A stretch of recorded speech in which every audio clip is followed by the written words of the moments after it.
बहुत पुराने समय की बात है। एक गांव में एक साधु महात्मा रहा करते थे। वो जब भी नाचते थे तो बारिश हो जाती थी। तब गांव के लोगों को जब भी बारिश की जरूरत होती थी, वे लोग साधु के पास जाते और उनसे अनुरोध करते कि वे नाचे। और जब वो नाचने लगते तो बारिश होने लगती थी और बारिश जरूर होती थी। कुछ दिनों बाद 4 लड़के शहर से गांव में घूमने आए थे। जब उन्हें यह बात मालूम हुई कि किसी साधु के नाचने से बारिश हो जाती है तो उन्हें यकीन नहीं हुआ। शहरी पढ़ाई लिखाई के घमंड में उन्होंने गांव वालों को चुनौती दे दी कि हम भी नाचेंगे तो बारिश होगी, और अगर हमारे नाचने से नहीं हुई तो उस साधु के नाचने से भी नहीं होगी। फिर क्या था, अगले दिन सुबह सुबह ही गांव वाले उन लड़कों को लेकर साधु की कुटिया पर पहुंचे। साधु को सारी बात बताई। फिर लड़कों ने नाचना शुरू किया। आधे घंटे बीते और पहला लड़का थक कर बैठ गया, पर बादल नहीं दिखे।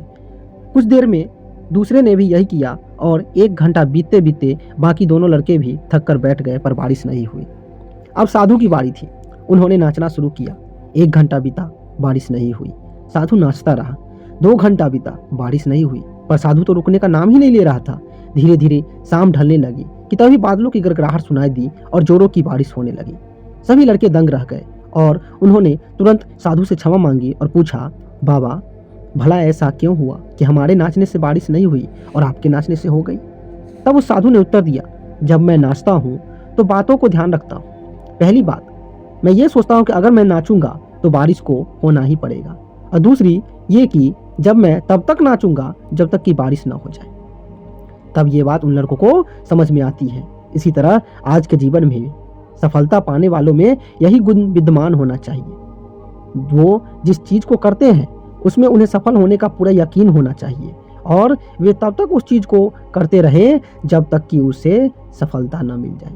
इसलिए यदि हमें सफलता हासिल करनी है तो उस साधु की तरह ही अपने लक्ष्य को प्राप्त करना होगा। जब तक लक्ष्य प्राप्त ना हो जाए तब तक हमें मेहनत करते ही रहना होगा। लक्ष्य को भी मजबूर हो जाना पड़ेगा हमारे मेहनत के आगे झुकने के लिए।